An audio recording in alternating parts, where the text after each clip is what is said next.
66 साल के अजित पवार का प्राइवेट प्लेन हादसे में निधन हो गया। सिर्फ महाराष्ट्र ही नहीं, पूरा देश शोक में है। उनकी अंत्येष्टि में सबकी आंखें नम थी। हर किसी ने ये कहा कि उनका अपना नेता चला गया। बहन सुप्रिया सुले, पत्नी सुनित्रा पवार, चाचा शरद पवार, बच्चे, किसी को ये यकीन नहीं था कि उनका लाडला, उनके घर का एक सबसे अहम सदस्य चला जाएगा। उनके घर का मुखिया उनके बीच नहीं रहेगा।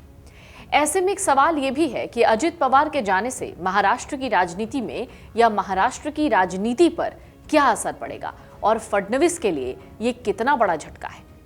यह घटना सिर्फ एक दुखद हादसा नहीं है, बल्कि महाराष्ट्र की सत्ता संतुलन की बारीकियों को भी हिला देने वाला है।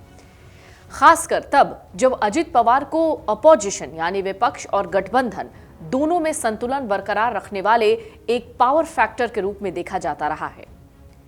थोड़ा पीछे चलते हैं। आपको याद होगा, अजित पवार ने जुलाई 2023 में अपने चाचा शरद पवार के नेतृत्व वाली राष्ट्रवादी कांग्रेस पार्टी यानी एनसीपी में बगावत कर दी थी।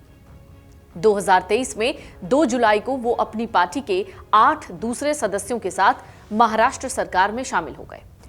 अजित पवार को तब एकनाथ शिंदे की सरकार में उप मुख्यमंत्री यानी डेप्यूटी सीएम बनाया गया। 1 जुलाई तक वो महाराष्ट्र विधानसभा में नेता प्रतिपक्ष थे। पवार आखिरकार बीजेपी खेमे में पहुंच गए। कहा जाता है अजित पवार इसकी कोशिश 2019 से कर रहे थे।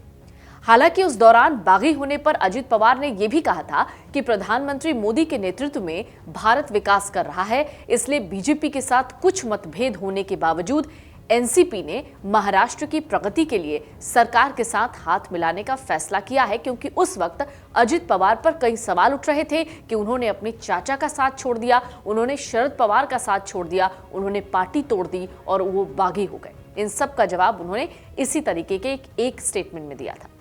अजित पवार ने 5 दिसंबर 2024 को रिकॉर्ड 6ठी बार महाराष्ट्र के उप मुख्यमंत्री के रूप में शपथ ली थी। अजित पवार का वो वीडियो भी वायरल हुआ था जब उन्होंने रातों रात शपथ ली।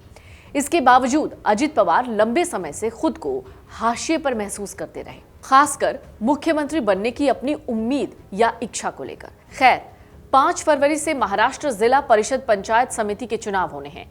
इसी के प्रचार के लिए अजित पवार बारामती जा रहे थे। यहां वो जनसभा को संबोधित करने वाले थे।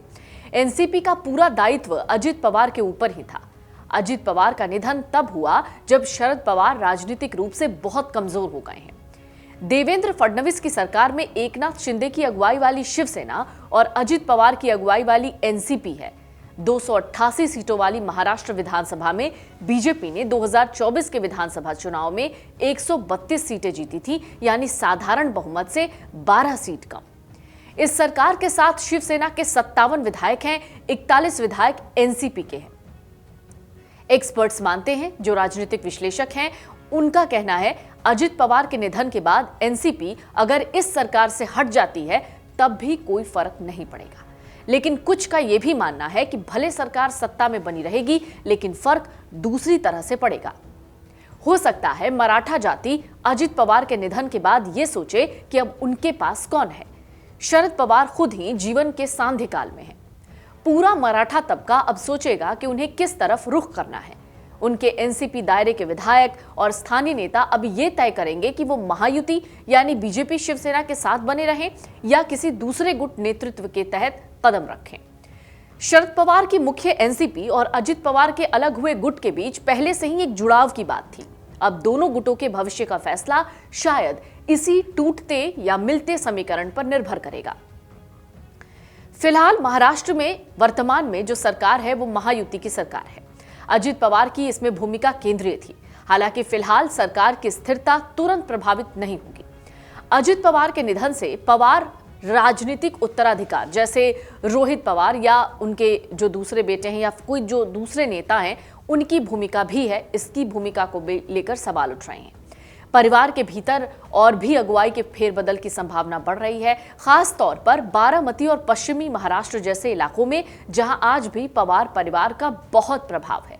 राजनीतिक संतुलन, यहां की जो स्थिति है वो बदल सकती है। वहां के स्थानीय नेताओं और मतदाताओं का रुख नई दिशा तय कर सकता है। कहते भी हैं कि मराठा जाति का वर्चस्व खेती, शिक्षा और बैंकिंग पर खत्म हो गया है। शरद पवार के साथ अब मराठा जाति की सहानुभूति आएगी। ग्रामीण महाराष्ट्र की आर्थिक व्यवस्था पर अब भी मराठा जाति की ही पकड़ है।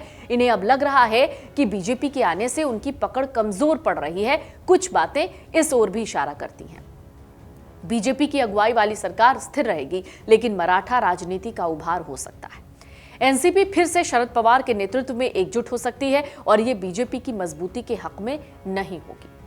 अजित पवार को देवेंद्र फडणवीस सरकार में एकनाथ शिंदे की शक्ति को संतुलित करने के रूप में भी देखा गया। कहा जाता है अगर अजित पवार का साथ नहीं होता तो नवंबर 2024 में हुए महाराष्ट्र विधानसभा चुनाव के बाद एकनाथ शिंदे मुख्यमंत्री बनने के लिए अड़ सकते थे। ऐसे में बीजेपी के पास विकल्प था कि वो अजित पवार के साथ सरकार बना ले। अजित पवार कई सालों तक महायुति के भीतर बीजेपी और शिवसेना यानी शिंदे गुट के बीच एक संतुलन बनाए रखने वाले नेता रहे हैं। उनके निधन से बीजेपी शिंदे के रिश्ते पर असर पड़ेगा, क्योंकि शिवसेना शिंदे गुट के पास अब ज्यादा राजनीतिक बल होगा, जो फडणवीस को सत्ता पर संतुलन बनाए रखने में हो सकता है कठिनाई पैदा कर दे।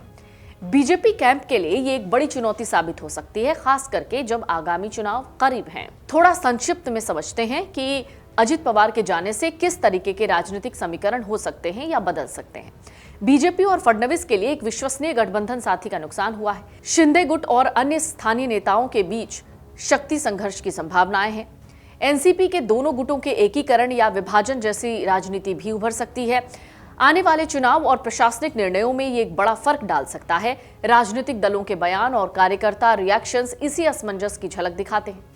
अजित परिवार का अचानक निधन सिर्फ राजनीतिक नहीं बल्कि भावनात्मक मुद्दा भी बना हुआ है। बारामती और आसपास के इलाकों में उनका गहरा जनाधार रहा है। इस सहानुभूति का असर आने वाले चुनावों में साफ दिख सकता है। परिवार के किसी सदस्य के राजनीतिक रूप से आगे आने या सहानुभूति वोट के जरिए किसी गुट को मजबूत करने की पूरी संभावना है, जो चुनावी नतीजों की दिशा बदल सकती है। हालांकि ये कहना अभी बहुत जल्दबाजी होगी। आने वाले वक्त में पता चलता है या पता भी चलेगा कि अजित पवार के जाने के बाद महाराष्ट्र की राजनीति, बीजेपी का महाराष्ट्र में वर्चस्व और खास तौर से जिस तरीके से अभी पूरे महाराष्ट्र में गमगीन है पूरा माहौल, इन सब पर आने वाले दिनों में क्या कुछ फर्क पड़ता है, ये देखना दिलचस्प होगा। अगर आप ये वीडियो YouTube पर देख रहे हैं तो हमारे चैनल को सब्सक्राइब कर बेल आइकन दबाएं और Facebook पर देख रहे हैं तो हमारे पेज को लाइक करें।